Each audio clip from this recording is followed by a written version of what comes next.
Okay, I'm just going to show you how to do this dip stitch round. Okay, so first off you just knit 3 stitches. Okay, and then we're going to work our first dip stitch working back the way. Okay, so we disregard the first row and we're going to count down 3 stitches and count back 3 stitches. So it's like I'm counting back 1, 2, 3 stitches. Ignore that row of stitches you've just worked and count down 1, 2, 3 again.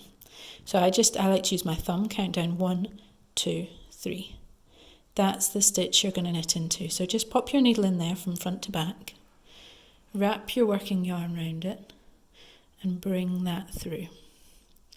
Okay, and you want to pull that really loose. I just use my fingers to pull it, really very loose.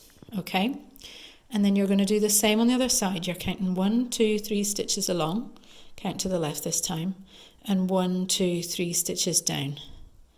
Now for these ones, you've not knitted any stitches at the top, so you're counting from the stitch in your needle down 1, 2, 3.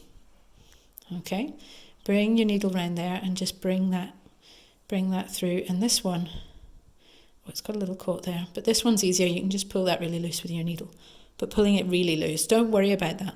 That'll tighten right up. Okay, and then you knit 5. Okay, 1, 2, 3, 4, 5, and you're going to do the same thing, but this time it's a bit easier because when you're knitting back the way, knitting your dip stitch to the right, you've already knitted into that stitch. So you can see which stitch it is you need to go into. It's the same as the one you just knitted into. So, but again, if you were going to count, you'd count back. Let me just show you. Counting back 1, 2, 3. Disregard that top row and counting down 1, 2, 3.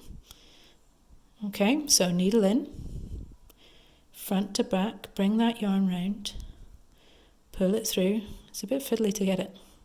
Okay, oh, that's not worked, but let's just try again. Okay, it can be a bit fiddly, so don't worry if it doesn't work first time. Just drop that stitch and try again. Okay, so bringing it through, pull that one round. Okay, and there it is. I like to pull this first one loose with my fingers. It feels like you can't pull it loose enough with the needle. Okay, so pull that really loose, and then this one tightens up straight away.